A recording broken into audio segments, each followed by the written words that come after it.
Bonsoir et bienvenue au coin du feu sur ce podcast qui, je vous le rappelle, parle de la peur. Et ce soir, c'est l'occasion de célébrer un nouvel aspect de la série de ce podcast qui sera le fait que je vous raconte des histoires qui n'ont pas été vécues par moi, qui n'ont pas été écrites par moi et qui ne sont pas plus connues que ça.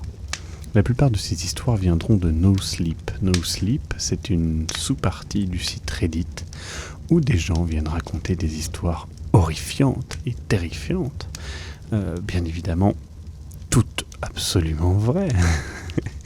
Bien sûr que non, ce sont des fictions, mais justement, le but est de croire qu'elles sont en tout cas réalistes et souvent elles sont écrites à la première personne, puisque voilà... Imaginons que la personne soit venue à cet endroit pour raconter son histoire. Bien évidemment, tout est faux, ou en tout cas sacrément fictionnel.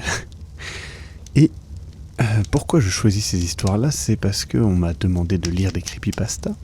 Alors les creepypastas, ce sont des histoires horrifiantes d'internet, mais le problème des creepypastas, à mon avis, c'est qu'on arrive dans quelque chose d'un peu plus grossier. Là, vous allez voir, c'est assez fin.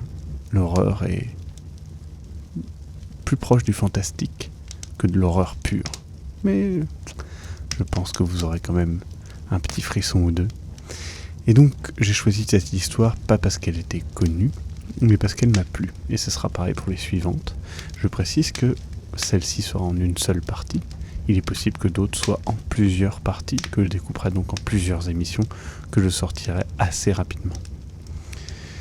Cette histoire a été écrite par Red Green, donc Red Green, et est sortie en fin octobre 2015. Et elle a d'ailleurs gagné le Best Single Part 2015 de Reddit sur No Sleep, donc c'est un prix qui est donné. Et donc c'était l'histoire unique, enfin la meilleure histoire unique de 2015, donc si ça peut dire de sa qualité. Et le titre original est donc Uncle Jerry's Family Fun Zone. Uncle Jerry's Family Fun Zone, que j'ai traduit moi par la fun zone familiale de l'oncle Jerry. Je n'ai pas choisi de changer trop la traduction, tout simplement parce que je trouve que le nom colle bien. Donc c'est parti. Je précise que la traduction est de moi, que j'ai demandé à des proches de la relire tout simplement. Et j'espère que cela vous plaira. Il y a plusieurs personnes qui parlent dans l'histoire. J'essaierai de changer mon ton afin que ce soit assez clair. Voilà, je vais démarrer maintenant. À tout à l'heure, je vous reparlerai après l'histoire. Je ne savais pas que Will savait dessiner. Je me souviens avoir pensé alors que la main de mon ami courait rapidement sur la page. Puis, j'ai regardé plus attentivement le dessin de Will. Mais je l'ai immédiatement regretté. J'ai essayé de l'oublier, j'ai porté mon attention sur d'autres choses autour de moi, n'importe quoi tant que ce n'était pas l'encre sur la feuille, le flou de la main d'Huile, les gouttes de sueur qui coulaient sur ses tempes, ou encore la douce brise d'automne venant de la fenêtre entr'ouverte. Ne regarde pas la page, juste ne la regarde pas. Mais je savais que je le devais. Donc, j'ai regardé. Et c'était pire que ce que je pensais. Bien pire. Will avait dessiné une copie presque parfaite de ses posters de guerre de l'oncle Sam. Mais pas vraiment. Le costume était là, le nœud papillon aussi. Mais pas la tête de l'oncle Sam. Le corps de l'oncle Sam avait la tête d'une chèvre. L'animal affichait un accueillant sourire à pleines dents, un sabot pointant vers moi, sortant presque de la feuille. Mais cette chose ne voulait pas que je rejoigne les rangs de l'armée américaine, non. Cette créature à tête de chèvre avait quelque chose d'autre à l'esprit. « Je veux vos enfants ». Sous cette déclaration, en plus petit caractère, on pouvait lire « À la fun zone familiale de l'oncle Jerry, ouverture prochaine ». Je n'avais jamais entendu parler de la fun zone familiale de l'oncle Jerry avant hier. L'endroit, je l'ai rapidement appris, avait été le lieu d'un moment crucial dans l'enfance de Will. Et bien que nous étions amis depuis 15 ans, il ne m'avait jamais raconté cette histoire. Mais aujourd'hui, il s'est ouvert. Je n'essayais pas de réouvrir une blessure de son passé. Je voulais juste qu'il me raconte une histoire, n'importe laquelle. J'ai beaucoup écouté la radio nationale publique et étant inspiré par leurs émissions comptant des morceaux de vie américaine, j'ai acheté du matériel pro d'enregistrement audio et j'ai improvisé un studio de fortune chez moi. Le but était d'enregistrer et d'archiver des histoires d'amis, de proches, de n'importe qui en soi avec quelque chose à raconter. Appelez ça l'ennui. J'étais veuf avec un fils de 7 ans et en dehors de m'occuper de mon fils, j'avais besoin de quelque chose de productif pour passer le temps. Mon studio maison était confortable, 2-3 micros, une petite table et quelques chaises. Je m'asseyais à proximité des personnes que j'interviewais. L'intimité devait amener une véritable franchise et des émotions. Enfin, c'était le plan et cela a fonctionné un petit peu trop bien. Je n'aurais jamais pensé que mes expérimentations sur la narration allaient se passer aussi mal, si vite. Et ce n'était pas simplement l'histoire de Will avec son dessin de l'hybride humain-chèvre de l'oncle Sam. Avant que je n'ai interrogé Will, j'ai entendu une autre version des événements de l'histoire de Will, d'une autre personne impliquée dans l'incident de la fun zone familiale, l'épouse de Will et ma bonne amie, Caroline. Caroline et moi, nous sommes sortis ensemble pendant un petit moment à l'université, une période qu'on dit maintenant, pour plaisanter, s'être passé dans un univers parallèle. Nous n'aurions jamais dû sortir ensemble. À la place, on a décidé qu'il y avait dû avoir une sorte de bug cosmique et plusieurs univers se sont croisés l'espace d'un instant. Notre relation était finie avant qu'elle ne commence. Caroline a ensuite commencé à fricoter avec Will. Ces deux-là ont alors vécu le parfait amour et nous sommes restés proches tous les trois depuis ce temps-là. L'histoire de Caroline et Will date d'avant notre passage à l'université. Les deux étaient ensemble au lycée. Mais je n'ai jamais su exactement ce qu'ils avaient vécu en tant que camarades de classe et amis. Pas avant de faire mon petit studio maison. J'ai interrogé Caroline en premier et l'interview de Will a eu lieu le lendemain.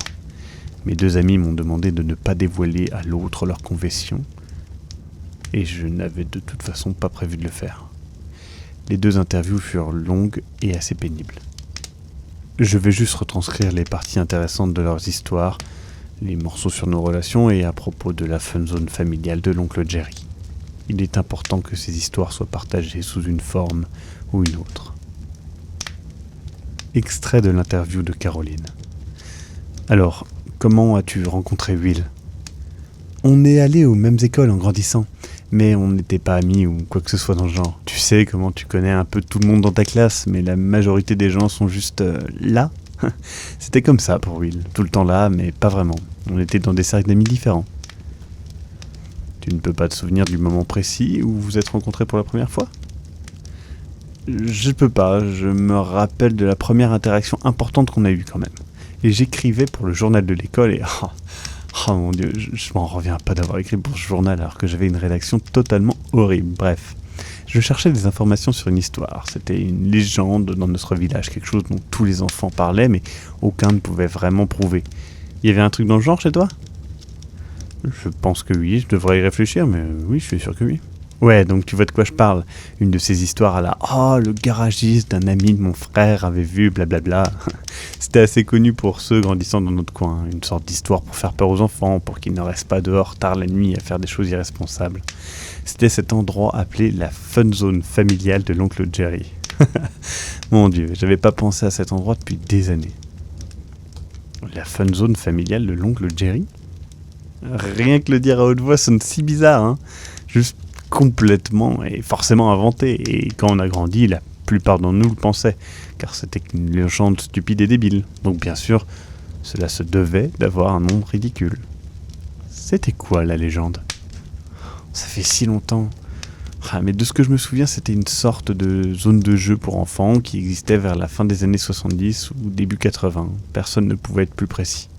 Mais l'histoire était que ce mec, Jerry quelque chose, mais tout le monde l'appelait Oncle Jerry, avait hérité de son grand-père un terrain dans les bois. Il avait pris tout son argent et l'avait investi dans la fun zone. Tu sais, des toboggans, des jeux, des trampolines, un peu comme une aire de loisirs intérieure. Mais le tout dans une ambiance de basse-cour. Donc l'endroit ressemblait à une grange rouge et blanche avec un silo. Mais à l'intérieur, t'avais tous ces trucs pour enfants. Il avait construit tout ça dans les bois ? C'est ce que tout le monde disait, mais la partie dérangeante est ce qui s'est passé là-bas. Apparemment, il y a une trentaine d'années, un gamin a glissé du toboggan et a disparu dans la piscine à boules. Genre, il n'y avait aucune trace de lui.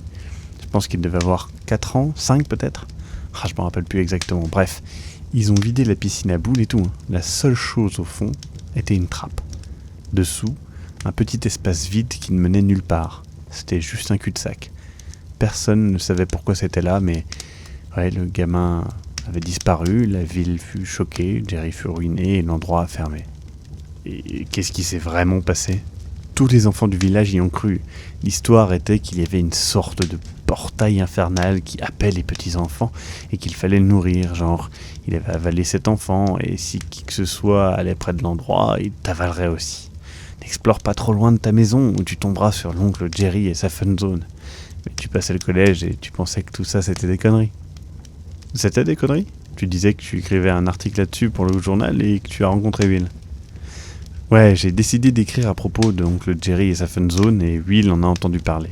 Il a rejoint le club du journal car il voulait aider. Je pense qu'il voulait juste passer du temps avec moi.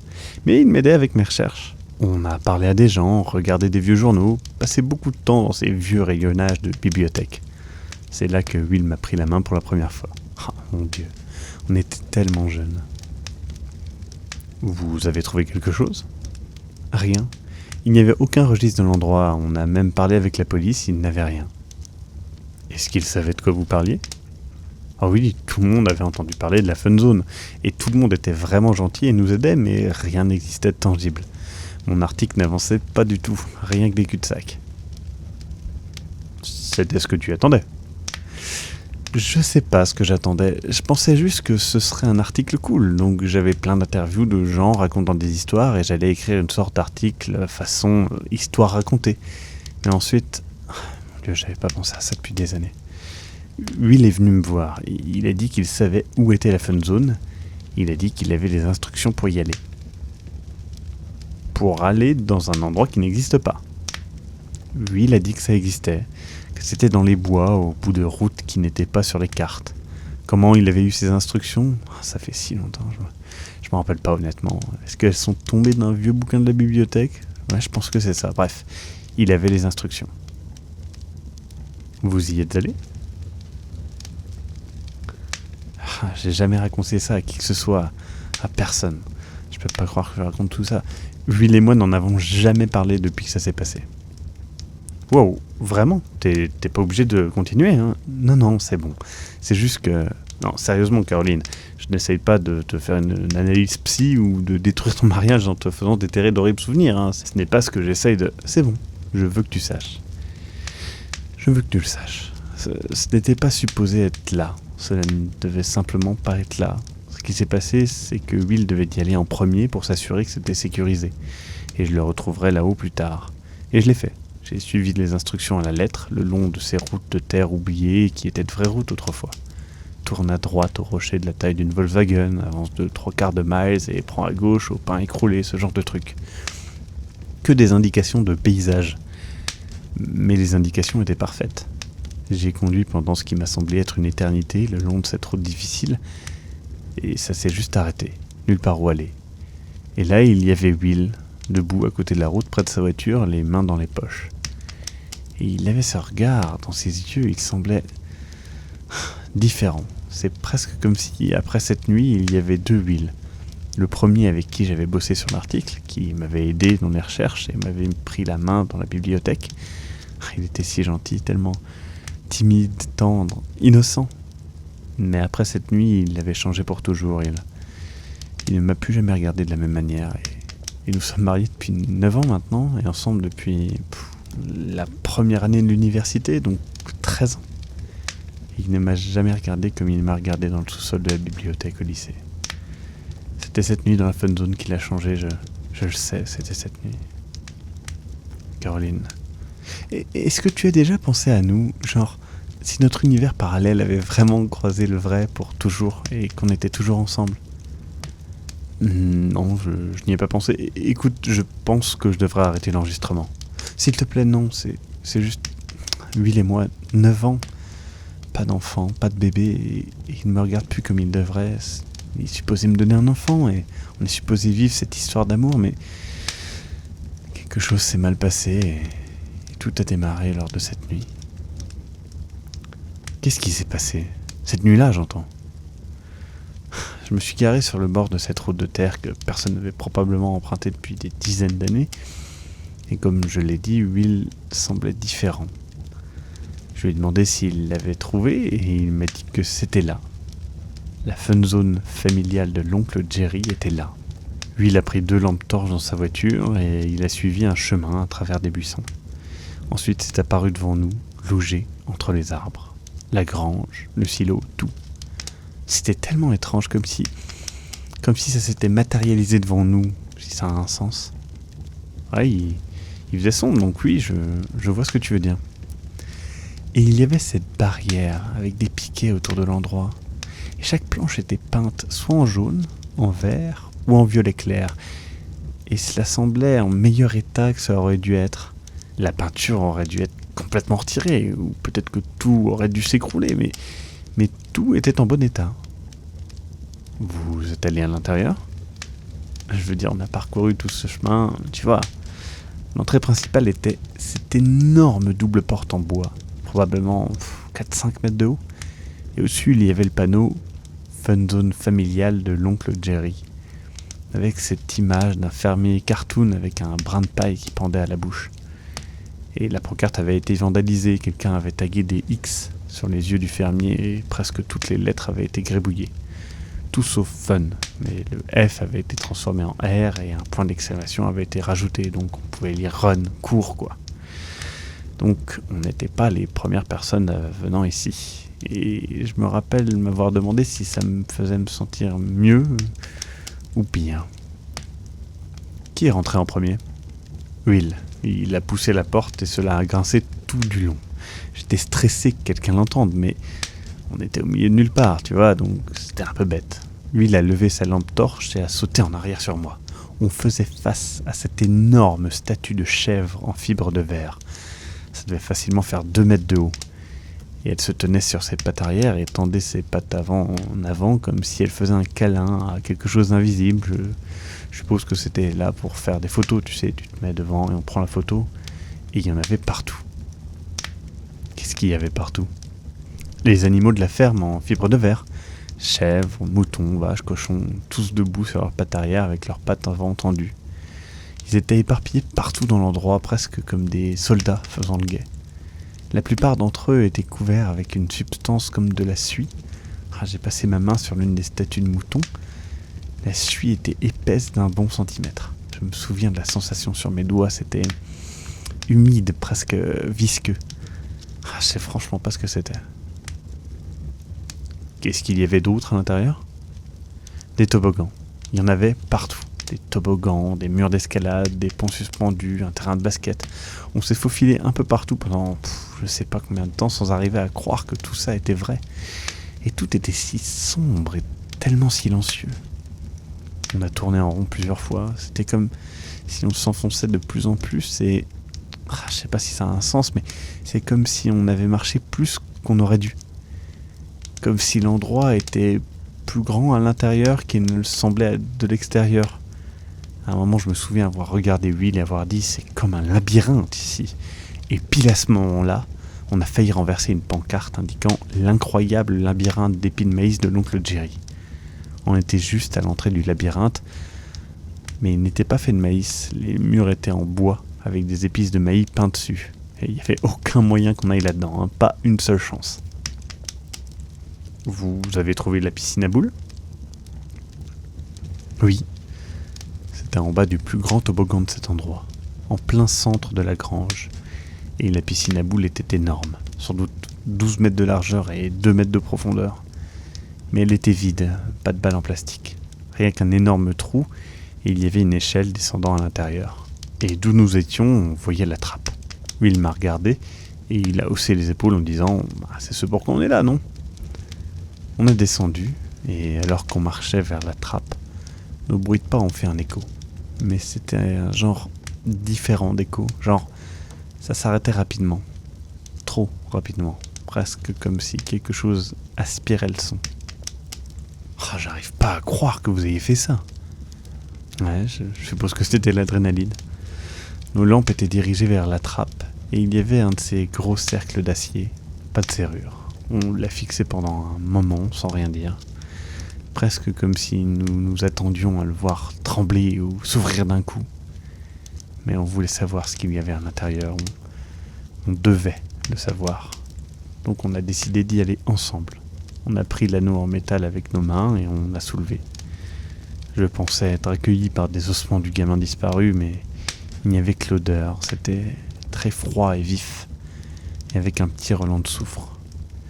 Will sautant directement dedans, je l'ai suivi à contre-cœur. Les histoires étaient vraies. C'était une petite pièce menant nulle part. On s'est accroupi et avons rampé sur 5 ou 6 mètres, et le tunnel s'est arrêté. Rien qu'un mur lisse d'acier. On a passé nos mains dessus, peut-être que nous allions trouver une poignée secrète ou appuyer sur un bouton ou je sais pas quoi, mais il n'y avait rien. Et ensuite on a entendu des bruits au-dessus. Des bruits ? Quelque chose avait sauté dans la piscine à boules car la première chose que nous avons entendue était un seul bruit sourd résonnant. C'était impossible de ne pas l'entendre. Et ensuite les bruits de pas juste au-dessus de nous, marchant vers la trappe. On a éteint nos lampes torches et appuyé nos dos contre le mur d'acier. Lui, il a mis son bras autour de moi et m'a couvert la bouche, et j'ai fait la même chose pour lui. Mes jambes ont commencé à trembler et faire du bruit, alors lui, il les a saisis pour les plaquer. Et je voulais regarder au bout du tunnel, je le voulais vraiment, mais je ne voulais pas que ce qui était là-bas voie le blanc de mes yeux, car j'étais terrifié que cela trahisse ma présence. Mais j'ai senti sa présence dans le tunnel. Je savais que c'était là. Je l'ai senti se pencher et nous fixer. J'en suis certaine. Je l'ai même entendu respirer doucement. Est-ce qu'il a dit quelque chose ? Non. Il nous a juste regardé pendant un certain temps. Et je n'ai jamais ouvert mes yeux et la prochaine chose que je me souviens, c'est la trappe qui se referme et Will et moi sursautant et tapant nos têtes sur le plafond. On est resté là en silence pendant facilement 1 heure. On a finalement accumulé assez de courage pour ramper jusqu'à l'autre bout du tunnel dans le noir complet. Et je priais pour que cette chose, ou personne, ou je sais pas quoi, ne soit pas dans la pièce avec nous. On était trop effrayés pour ne serait-ce qu'allumer nos lampes. Chaque centimètre que nous rampions, je pensais, ça y est. Je vais tendre ma main et sentir quelque chose de chaud et énervé. Mais on est arrivé à la fin et on a doucement soulevé la trappe. Dieu merci, il ne nous avait pas enfermés dedans. On est sortis, on a couru, juste couru. Je me rappelle même plus mes jambes bouger en dessous de moi. Je me rappelle être dans le tunnel, puis dans les bois, puis dans la voiture. Juste comme ça, nous étions en sécurité. Est-ce que vous avez raconté ça à quelqu'un ? T'as fini l'article ? Will m'a suivi jusqu'à chez moi. On s'est promis de ne jamais en reparler. C'était fini. Pas d'article, rien. Pourquoi pas ? Je pense qu'on est tombé sur quelque chose que nous n'aurions jamais dû voir et quelque chose sait que nous étions là. Et je pense qu'il nous a laissé partir avec un avertissement. Vous ne voulez pas l'énerver, on avait eu une seconde chance. Tu sembles en parler comme quelque chose, pas quelqu'un. Il y a une raison à ça ? Rien qu'une intuition, le son qu'il faisait quand il marchait, l'impression que ça donnait, ça semblait pas humain. J'arrive franchement pas à croire que vous n'en ayez jamais parlé depuis le lycée. Ni toi ni Will n'en a reparlé, pas une fois. Will J'aime Will, mais ça l'a changé, ça m'a changé. Ça fait combien de temps que Grace est décédée ? 15 mois. Et vous n'aviez pas de secret ou de trucs dont vous ne parliez pas ? On parlait de tout. En tout cas, je parlais de tout et je suis certain qu'elle ne me cachait rien. C'était comment d'avoir un mariage comme ça et un enfant à aimer ? Je pense que ce que nous avions était rare et Tyler est tout mon monde, il est tout pour moi. Est-ce que tu penses parfois que... J'ai éteint l'enregistrement.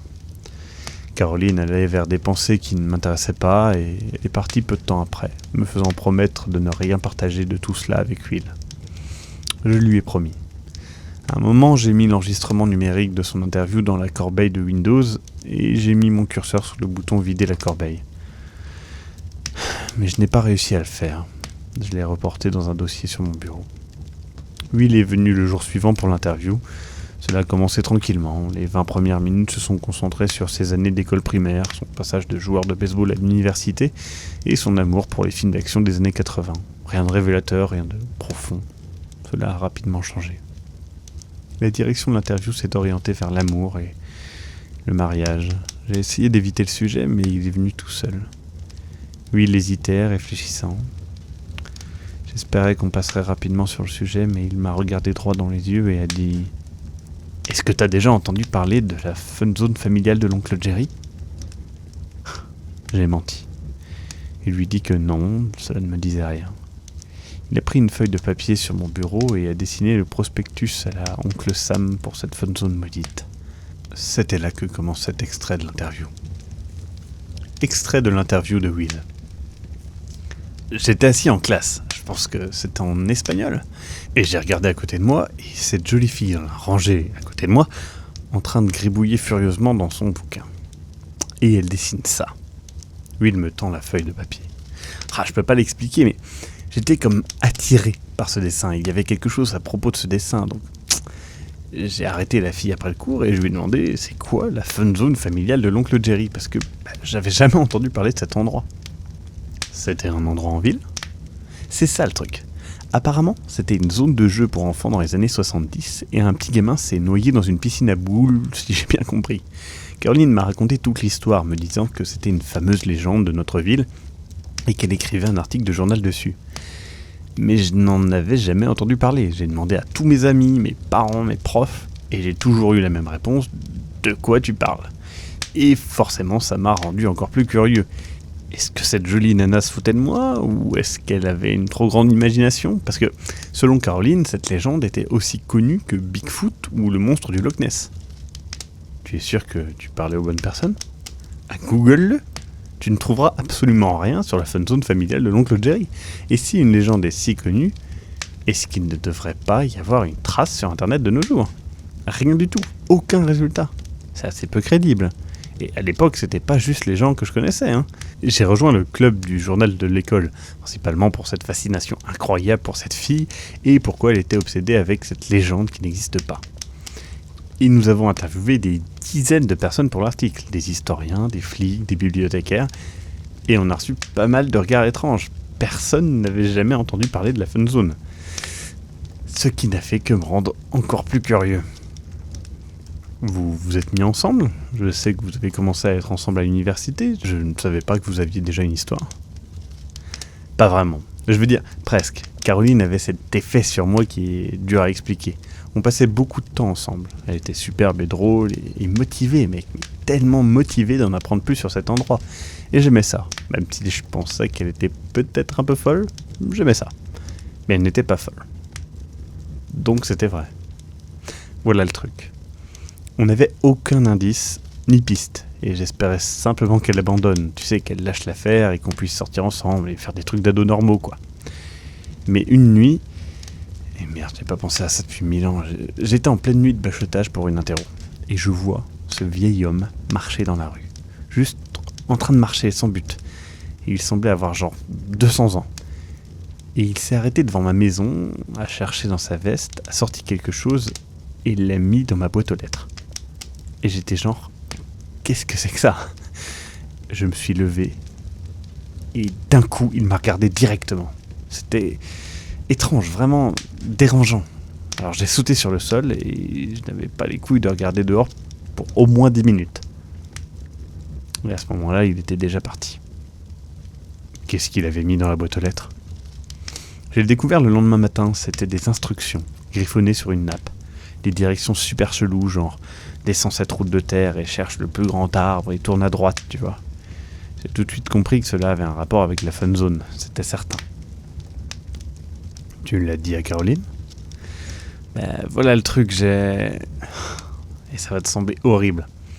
Et je peux pas croire que je le raconte à quelqu'un, mais voilà ce qui s'est passé. Ce truc d'oncle Jerry durait depuis des semaines. Et je sais que j'ai dit que j'aimais que Caroline soit obsédée par ça, mais les choses devinrent rapidement étranges. Elle continuait à venir chez moi pour traîner avec moi, mais elle ne semblait pas trop intéressée par moi. Elle était beaucoup plus intéressée par mon frère, qui avait 2 ans à l'époque. Et Dieu, c'est dur à expliquer. Mais c'était pas un truc normal à la je joue avec ton petit frère. C'était dérangeant. La manière dont elle le regardait, c'était presque comme si elle avait besoin de lui pour quelque chose, comme si elle allait le kidnapper. C'est comme si un jour, en rentrant, David aurait disparu et que ce serait parce que Caroline l'aurait pris. Waouh, je m'attends pas à ce que tu comprennes ça. Ça n'a pas vraiment de sens, mais je l'ai ressenti. Je te le dis, c'était vrai. Dans mon cœur, j'ai eu le sentiment répugnant que c'était en rapport avec son obsession pour la fun zone familiale de l'oncle Jerry. Je pensais que Caroline cherchait cet endroit et qu'elle allait, offrir mon frère dans une sorte de sacrifice. Rien que de le dire, ça sonne tellement bizarre. Tu dois penser que je me fous de toi, je veux dire. C'est ma femme dont on parle là, hein. C'est Caroline. Non, c'est bon, tu te sens pas mentir. Je ne mentirai pas à propos de ça.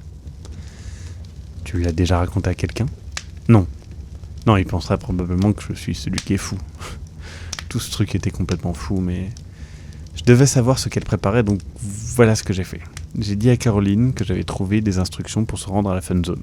Je lui ai raconté qu'elles étaient dans un papier, pliées dans un bouquin sur l'histoire de la ville, dans la bibliothèque ou quelque chose du genre. Je lui ai donné les instructions et je lui ai dit que j'allais vérifier d'abord. Mais voilà le truc, je lui ai donné de mauvaises directions. Qu'est-ce que tu veux dire ? J'ai tout fabriqué. J'ai écrit n'importe quoi. Ça l'a amené à des kilomètres de la ville, dans la direction opposée, et moi j'ai suivi les bonnes directions, celles données par le vieil homme. Et cela amenait directement là-bas. C'était vrai. Cette fun zone, c'était vrai, mec. Et ça n'avait aucun sens. Et ensuite, Caroline est arrivée. Avec les mauvaises directions. Je l'oublierai jamais. Voir sa voiture arriver, elle aurait dû être à 70 km de là, mais elle était là. Et c'est là que j'ai su. Il y avait quelque chose d'anormal à son propos, quelque chose d'anormal à propos de ce vieil homme, quelque chose d'anormal à propos de cet endroit. C'était comme si Caroline était attirée magnétiquement à cet endroit, la fun zone familiale de l'oncle Jerry. Genre, ça n'existe que parce qu'elle croit que cela existe. J'ai décidé à ce moment qu'il y avait des sortes de forces maléfiques dans le monde que je ne comprendrais jamais. Jamais. Et Caroline était en plein milieu. Comment cet endroit pouvait être elle ? Comme je l'ai dit, ça n'avait aucun sens. Rien n'avait de sens. On a même exploré l'endroit pendant un moment et c'était... Oh, mon Dieu, on dirait que je retourne à cet endroit en ce moment même. J'ai jamais voulu y retourner, jamais. Cette odeur de moisi, ces animaux qui étaient penchés sur nous comme des monstres, c'est... Will, pourquoi on n'arrête pas ça ? Je peux... Non, c'est juste un peu plus longtemps. Il y a des choses que tu dois savoir. J'ai jamais vu Caroline aussi excitée. Et je l'ai toujours pas vue aussi excitée, je te jure. Elle sautait partout dans cet endroit. Elle voulait parcourir le moindre mètre. Elle m'a même emmené dans un horrible labyrinthe de maïs duquel j'ai cru qu'on ne sortirait jamais. Et ensuite, on l'a trouvé. On a trouvé l'endroit où cet enfant avait disparu. Caroline a ouvert cette trappe dans cette énorme piscine à boules vide. Et on s'est faufilé dans cette petite pièce en cul-de-sac. Et on a entendu quelque chose. Quelqu'un d'autre était dans la grange. On a entendu ces bruits de pas au-dessus de nous. Et il piétinait partout. J'ai pensé peut-être que c'était le vieil homme, car qui d'autre pouvait savoir qu'on était là ? Est-ce que c'était le vieil homme ? C'était pas lui, pas moyen. On était tout au bout du petit tunnel sous la piscine vide. Mes jambes tremblaient tellement que je pensais qu'elles allaient carrément partir sans moi. Caroline les a maintenues pour moi. Elle était tellement calme, totalement calme. La trappe s'est ouverte et dans le noir j'ai vu cette silhouette se pencher. C'était clairement pas le vieil homme. C'était trop maigre, ça pouvait même pas être une personne, ça se pouvait simplement pas. Donc on l'a fixé depuis l'autre côté de la petite pièce. Et à un moment je me suis tourné vers Caroline et elle regardait cette chose avec un petit sourire sur son visage et cette chose continuait à nous regarder, respirer. Et ensuite tout d'un coup, elle a reniflé l'air comme comme si elle nous sentait. Et la voix, mon Dieu, je l'oublierai jamais, c'était cette voix qui était profonde, rocailleuse et terrible à la fois. Elle a dit « pas assez jeune ». Ensuite, elle a fermé violemment la trappe et elle était partie. On a attendu un petit moment et quand on a pensé que c'était bon, on a couru jusqu'à nos voitures. Oui, si j'avais su qu'on parlerait de ça, je t'aurais jamais demandé de le faire. Je le pense vraiment, j'ai jamais voulu que ça se passe comme ça. Ah, c'est bon. Quelqu'un doit le savoir, je suis content que ce soit toi. Si je peux te demander, et c'est totalement normal si tu veux pas répondre, pourquoi est-ce que tu es avec elle? Pourquoi est-ce que tu as épousé Caroline? Parce que quelqu'un devait l'épouser, ça devait être moi. Est-ce que ça a un sens? Je sais ce qui s'est passé à cet endroit, je sais qu'il y a des choses maléfiques dans ce monde qui se sont emparées d'elle. Mais elle va mieux, elle n'a jamais écrit cet article, elle n'a jamais reparlé de la fun zone familiale de l'oncle Jerry depuis. Je ne sais même pas si elle s'en rappelle. Peut-être que le mal est parti. Il est peut-être parti pour toujours, mais je m'attends à le voir revenir. Et voilà pourquoi je te le dis, mais ça reste entre nous, hein, on est bien d'accord. Oui. Et elle veut avoir des enfants. Caroline veut avoir un bébé. Mais ça sera pas avec moi. J'ai subi une vasectomie il y a des années de cela, à l'université d'ailleurs. Je lui donnerai pas un bébé, pas après tout ce que je sais. Mais maintenant elle en veut un, plus que tout au monde. Elle l'apprendra si vous faites des tests de fertilité, les médecins le découvriront. Je sais. Qu'est-ce que tu feras à ce moment-là? Je ne sais pas. Je ne sais pas. Mon intuition originelle à propos de mon expérience d'interview était correcte. Il y avait quelque chose à propos des micros et d'un petit espace qui amène l'honnêteté. Ce que j'ai vécu avec Caroline et Will était la forme la plus rare d'honnêteté. Et franchement, je l'espère ne jamais avoir à la vivre à nouveau. Je veux me séparer de toute cette situation, même avoir les fichiers audio même à l'aise, comme si je laissais le mal couver. Mais ensuite, je me souviens de ce que Will m'a dit. Quelqu'un doit savoir. Donc j'ai passé des heures à transcrire leurs interviews, mis les fichiers texte sur une clé USB et je les jetés dans une boîte de mon placard. J'ai supprimé les fichiers audio de mon PC et j'ai ensuite mis mes micros et enregistreurs à la cave. Ça ne valait plus le coup. Mais même tout cela ne m'a pas aidé. J'étais hanté par les histoires de Will et Caroline. Et ce n'était pas juste les situations horrifiantes dans lesquelles ils se sont trouvés au lycée. C'était les secrets et les mensonges qu'ils ont vécus depuis. Will et Caroline sont venus pour dîner il y a quelques semaines après leur interview. Et c'était comme si rien ne s'était passé. On a bu, on a ri. J'ai vu Will toucher le dos de Caroline et Caroline caresser délicatement le coude de Will. Tout semblait terriblement normal. Mais je savais ce avec quoi il vivait et cela me terrifiait. Le jour suivant, quelqu'un a sonné chez moi. C'était Caroline. Elle avait oublié sa veste chez moi et venait la reprendre. C'était la première fois où j'étais seul avec elle depuis l'interview. J'avais peur qu'elle amène le sujet de la fun zone familiale de l'oncle Jerry ou le fait d'avoir un bébé ou qu'elle touche au sujet elle et moi et ce qui aurait pu se passer ou ce qui peut se passer, je sais pas. J'ai récupéré sa veste dans la cuisine et on s'est dirigé vers la porte principale. J'ai essayé de lire ce qui se passait derrière son regard, et j'ai cherché pour un signe du mal dont parlait Will. Je n'ai rien vu. J'ai juste vu une femme triste et seule, qui voulait plus de la vie que ce qu'on lui avait donné. On a atteint la porte principale et Caroline a regardé vers mon salon. Tyler était allongé dans le canapé en train de lire un comics. Caroline a souri avec nostalgie vers mon garçon et a dit à elle-même « Pas assez jeune ». Donc voilà, c'est la fin de notre première histoire, la fun zone familiale de l'oncle Jerry. J'espère que ça vous a plu. N'hésitez pas encore une fois à me faire vos retours dans les commentaires. Alors, j'ai choisi de commencer par une histoire un peu longue. C'était 15 pages à traduire, c'était assez long. Et pour les prochaines, je pense faire plus court. Peut-être de temps en temps revenir faire plus long, c'était simplement pour tester le format. J'espère en tout cas que ça vous a plu. Moi, ça m'a beaucoup plu de lire cette histoire. J'aime beaucoup cette histoire. Et n'hésitez pas à parler aussi des théories que vous avez sur l'histoire, parce que je pense qu'il y a plus d'une chose à repérer dans le sous-texte. Enfin bref, je vous laisse le plaisir de le faire dans les commentaires et j'y apprendrai avec plaisir.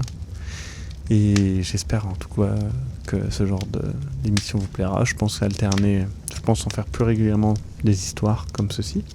Et de temps en temps, comme je faisais la dernière fois, et bien plus des analyses de la peur en soi. Enfin, parler, parce que l'analyse est un grand mot. Parler simplement du sujet qu'est la peur. Sur ce, je vous souhaite une bonne nuit, une bonne soirée, et je vous dis à la prochaine fois. À bientôt.